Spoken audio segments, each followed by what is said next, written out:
तो जय हिंद दोस्तों, आप लोग का फिर से स्वागत है अपने चैनल बेस्ट स्टडी सेंटर में। तो दोस्तों आज की इस वीडियो में हम लोग देखने वाले हैं एसएससी जीडी का प्रश्न, जो कि काफ़ी अभी रेलवे के एग्जाम में पूछे गए थे, जो कि फिलहाल में इसको लेके इस क्वेश्चन का लेके बच्चे लोग भौकाल बना दिए थे। तो आप लोग इस वीडियो को शुरू से अंत तक जरूर देखिएगा और इस वीडियो में हम लोग यही डिस्कस करेंगे कि इस सवाल को, कुछ इस टाइप से सवाल का कैसे आप लोग हल कर सकते हैं। तो चलिए, तो बिना देर के हम वीडियो को स्टार्ट करते हैं।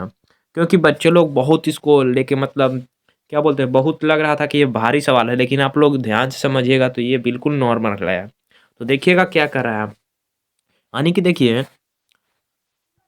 यहाँ पे लिख रहा है जोड़ी में से प्रयुक्त तर्क के अनुसार एक्स और वाई चिन्हों के स्थान पर उपयुक्त विकल्प रखें।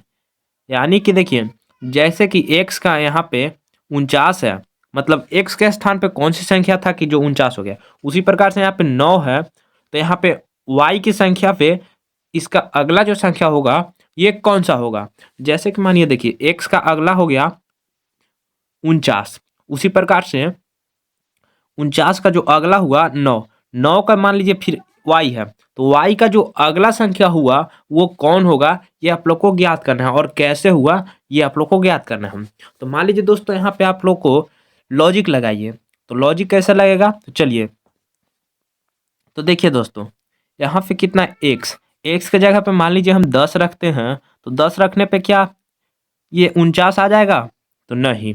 10 रखते हैं, मान लीजिए 10 गुने अगर हम कितनहू करते हैं तो क्या आएगा, लेकिन घटाने पर आएगा।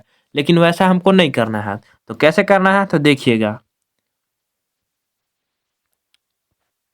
जैसे कि देखिए, मान लीजिए x के जगह पे यहाँ पे 10 रखते हैं, तो 10 का स्क्वायर करते हैं तो कितना होता है, 100 होगा। लेकिन यहाँ पे हमको 49 चाहिए, तो इसमें 10 10 जितने भी है ये क्या हो जाएगा, ये रॉन्ग हो जाएगा, यानी ये नहीं आएगा। ठीक दोस्तों, ये सब नहीं आएगा। मतलब दो गो ऑप्शन तो छटा गया। अब बचा है बी और सी। तो देखते हैं बी और सी में से कौन सही होता है। तो चलिए, तो देखते हैं। तो जैसे कि देखिए, मान लीजिए यहाँ पे 10 रखे तो नहीं आया। अब यहाँ पे मान लीजिए हम यहाँ पे 7 रखते हैं, कितना, 7। और सी और बी में कितना है, 7 है। तो 7 मान लीजिए रखते हैं, तो 7 का स्क्वायर करते हैं तो कितना होगा, 7 का स्क्वायर होता है दोस्तों 49 होता है। यानी यही वाला दोस्तों 49 यहाँ पे दिया हुआ है। अब 7 को तो रख लिए, लेकिन हमको देखना है कि दोनों में यहाँ पे कितना है, 64 है, और यहाँ पे कितना है, 81। तो यहाँ पे देखिए दोस्तों, अगर मान लीजिए हम यहाँ पे 8 के रखते हैं तो कितना होगा, 64 64 होगा। लेकिन 8 को नहीं रखना है, क्योंकि यहाँ पे 9 है। तो मान लीजिए 8 को नहीं रखते हैं, तो 8 का स्क्वायर दोस्तों 64 होता है। तो यहाँ पे देखिए, जो ये 64 दिया है, लेकिन यहाँ पे हमको 64 नहीं चाहिए। y का मान 64 हमको नहीं चाहिए, तो ये भी क्या हो जाएगा, गलत हो जाएगा। यानी कि अब बचा बी, यानी ऑप्शन नंबर इसका सही हो जाएगा बी। तो कैसे, तो चलिए देखिए। जैसे कि मान लीजिए 7 का हम लोग स्क्वायर किए तो कितना हुआ, 49। तो यही वाला 49 यहाँ पे दिया हुआ है। सेम करेंगे, देखिए मान लीजिए अब y में, तो y का यहाँ पे कितना दिया हुआ है, 9 9 दिया हुआ है। तो 9 का स्क्वायर दोस्तों करते हैं तो कितना होगा, 81। तो कहीं ये y का मान 81 दिख रहा होगा, तो जी हाँ दोस्तों, ऑप्शन नंबर बी, यानी इसका राइट आंसर दोस्तों ऑप्शन नंबर बी। तो कुछ इस टाइप से हम लोग इस प्रश्न को भी सॉल्व कर सकते हैं। तो इसके लेके बहुत मतलब क्या बोलते हैं, मतलब ऐसे क्वेश्चन को रिजेक्ट कर देते हैं बच्चे लोग। तो आप लोग थोड़ा ध्यान से इस सब को समझिएगा। तो चलिए, तो हम अगला क्वेश्चन कुछ इसी टाइप से है। तो देखिए, कुछ ये रहा आप लोग का सामने दूसरा प्रश्न, और देखिएगा दूसरा प्रश्न में सेम वही कह रहा है। यानी कि देखिए, x का जो मान है, x का मान कितना है, 512, और 10 जो है यहाँ पे y का मान निकालना है। तो कैसे, तो चलिए देखिएगा। तो सबसे पहले ऐसे आप लोग को सवाल दिखे तो सबसे पहले आप लोग को दिमाग में एक डाउट आएगा कि क्या आपको इसमें घन दिख रहा है, या वर्ग दिख रहा है, या फिर रूट दिख रहा है। तो कुछ तो जरूर दिख रहा होगा। तो सबसे पहले हम मान लीजिए यहाँ पे स्क्वायर करते हैं, तो स्क्वायर करने पे बिल्कुल नहीं आएगा। तो यहाँ पे हम घन का ट्राई करते हैं। तो देखिएगा, 8 का अगर आप घन कीजिएगा तो कितना होगा, 512 512। ठीक दोस्तों, उसी प्रकार से यहाँ पे मान लीजिए 10 का घन जब कीजिएगा, तो देखिए 10 का जब घन कीजिएगा तो कितना होगा, 1000। कितना, 1000। तो क्या ऑप्शन में कभी देखिए ऑप्शन में कहीं आपको दिख रहा है x के जगह पे 8 होगा और y के जगह पे 1000। तो जैसे कि आप लोग को दिख रहा होगा ऑप्शन नंबर सी। लेकिन यहाँ पे देखिए ऑप्शन जो बी है, ऑप्शन में भी बी है, तो क्या ये 732 है, ये किसका घन है, ये आप लोग को बताएंगे। तो चलिए ये देखिए 732 है, ये लगभग से 9 का होगा, और 9 में इसका जो 729 है, 9 का जो घन है कितना है 729। 729 में आप जब जोड़िएगा 3 को तो कितना होगा 32। उसी प्रकार से हमको तो यहाँ पे 10 है, तो 10 का जब घन करेंगे तो कितना होगा 1000।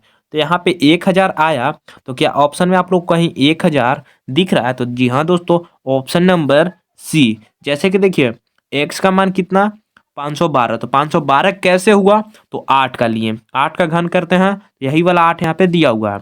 फिर उसके बाद मान लीजिए 10 है, तो 10 का जब हम घन किए तो यहाँ पे कितना है 1000, तो 1000 भी है, यानी वाई का मान 1000, यानी ऑप्शन नंबर इसका करेक्ट हो जाएगा ऑप्शन नंबर सी। तो कुछ इस टाइप से हम लोग दूसरा प्रश्न को भी सोल्व कर सकते हैं। तो ये दोनों ऑप्शन क्या है, रॉन्ग है, डी और ए रॉन्ग है। तो बढ़ते हैं क्या मतलब तीसरा क्वेश्चन की ओर। तो ये रहा आप लोग का कुछ तीसरा क्वेश्चन। इसमें क्या कर रहा है देखिएगा, उसे वेन आरेख का चयन कीजिए जो कि दिए गए वर्गों के बीच सही संबंध को दर्शाता है। जैसे कि देखिए जब यहाँ पे देखिए जो पेन है, पेन को पेंसिल से कोई संबंध तो नहीं है और रबड़ का कोई संबंध तो नहीं है, ये तीनों का संबंध देखना है कि किसी से संबंध तो नहीं बन रहा है।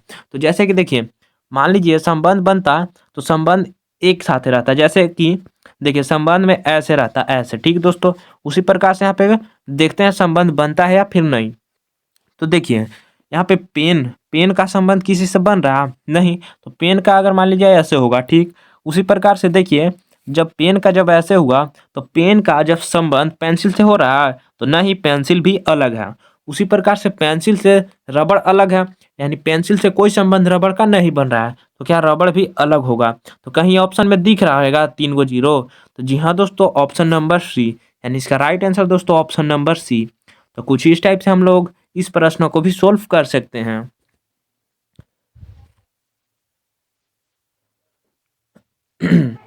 तो देखिए यहाँ पे चौथा क्वेश्चन है, देखिएगा चौथा क्वेश्चन में क्या कह रहा है। यानी कि देखिए निम्नलिखित विकल्पों में से संबंधित संख्या का चयन कीजिए। यहाँ पे नंबर एनालॉजी का प्रश्न आ गया, तो देखते हैं कैसे इसको आप लोग सॉल्व करते हैं, और वीडियो रोककर बनाने का जरूर प्रयास कीजिएगा और कमेंट में आप लोग आंसर बताइएगा।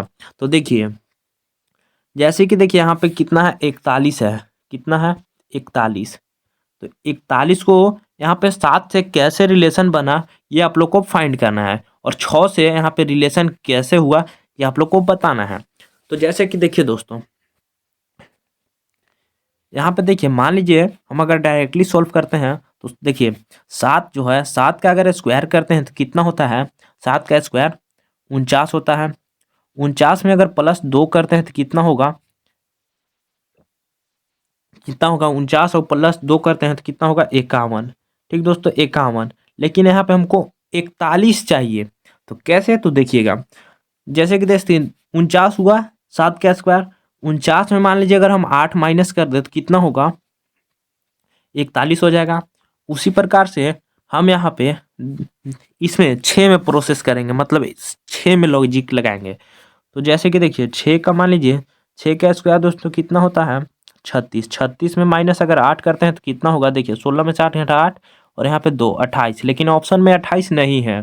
तो यहाँ पे ये सवाल का मतलब जो सवाल है यहाँ पे या तो देखिए यहाँ पे 51 होता, यहाँ पे क्या होगा 51, लेकिन इसमें 41 दिया हुआ है, लेकिन यहाँ पे अगर हम लोग माने तो 51 होगा। इसी प्रकार से यहाँ पे देखिए हम अगर 51 कैसे हुआ तो बताते हैं। जैसे कि देखिए तो देखिए दोस्तों 51 है, मान लीजिए अगर हम 7 का स्क्वायर करते हैं कितना होता है 49। 49 में अगर मान लीजिए ये जोड़ा भी है 2, तो जोड़ेगा 2 तो कितना होगा 51, होगा 51। उसी प्रकार से 6 में अगर 6 का स्क्वायर करते हैं तो कितना होता है 36। 36 में अगर प्लस मान लीजिए 2 करते हैं तो कितना होता है 38, लेकिन ऑप्शन में 38 दिया हुआ है, यानी यहाँ पे 51 होगा। तो इसका 38 आया, तो ऑप्शन में कहीं 38 दिख रहा है, तो जी हाँ दोस्तों ऑप्शन नंबर, तो इसका राइट आंसर हो जाएगा ऑप्शन नंबर ए। तो कुछ इस टाइप से हम लोग चौथा प्रश्न को भी सोल्व कर सकते हैं। तो बढ़ते हैं पांचवा क्वेश्चन की ओर। तो ये रहा आप लोग का सामने पांचवा क्वेश्चन, और देखिएगा पांचवा क्वेश्चन में क्या कर रहा है। यानी कि देखिए, जिस प्रकार से देखिए, जिस प्रकार से यहाँ पे Q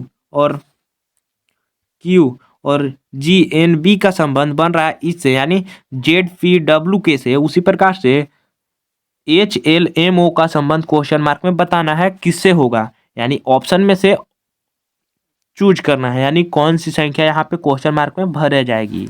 तो कैसे, तो देखिएगा, जैसे कि मान लीजिए Q के बाद कौन सी संख्या आती है, तो थोड़ा सा आप लोग दिमाग लगे। जैसे कि देखिए Q के बाद यहाँ पे Z कैसे हुआ है ये आप लोग को बताना है। तो मान लीजिए Q में अगर प्लस अगर हम 9 जाते हैं, मतलब Q के बाद अगला संख्या कौन सी आती है, तो R आता है। R के बाद कौन सी संख्या आती है, S आता है। S के बाद कौन सी संख्या आती है, T U V W X Y Z, यानी 9। इसमें अगर हम 9 देखिए 9 प्लस करते हैं दोस्तों तो कितना होगा, Z आएगा। उसी प्रकार से अगर मान लीजिए G में अगर 9 प्लस हम करते हैं तो G के बाद कौन सी संख्या आती है, H I J K L M N O P, यानी P होगा नवा संख्या। तो नवा संख्या यहाँ पे कौन सी होगा, P, यानी यही वाला P यहाँ पे दिया हुआ है। तो पांचवा क्वेश्चन में कुछ इस टाइप से आप लोग हल कर सकते हैं। तो हम डायरेक्टली देखिए इसमें अगर चलते हैं तो एच के बाद अगर 9 प्लस करते हैं तो एच के बाद कौन सी संख्या आती है, I J K L M N O P Q, यानी Q होगा। तो यहाँ हम लिखते हैं Q। 9 प्लस करते हैं एच के बाद तो Q। उसके बाद एल में अगर हम 9 प्लस करते हैं तो एल के बाद कौन सी संख्या आती है, M N O P Q R S T U U, यानी U हम लिखते हैं Q के बाद U। उसी प्रकार से M का अगर नवा संख्या देखते हैं तो कौन सी आएगा, तो M के बाद देखिए N O P Q R S T U V होगा, यानी V। तो V यहाँ पे हम लिख देते हैं। उसी प्रकार से O का नवा संख्या, तो O का नवा संख्या कौन सी होती है, P Q R S T U V W X होगा। तो यहाँ पे कहीं ऑप्शन में दिख रहा है आप लोग को, कहीं देखिए ऑप्शन में कहीं दिख रहा है Q और V और X, यानी देखिए ये कहीं ऑप्शन में दिख रहा है ये चारों अंक। तो जी हाँ दोस्तों, ऑप्शन नंबर दिख रहा होगा D, यानी इसका right answer option number D। तो कुछ इस टाइप से हम लोग इस सवाल का अल्फाबेट का क्वेश्चन को सोल्व कर सकते हैं। तो बढ़ते हैं छठा क्वेश्चन की ओर, और देखिएगा छठा क्वेश्चन में क्या कह रहा है। ये नंबर एनालॉजी का प्रश्न है, तो इसका आप लोग कमेंट में आंसर बताइएगा।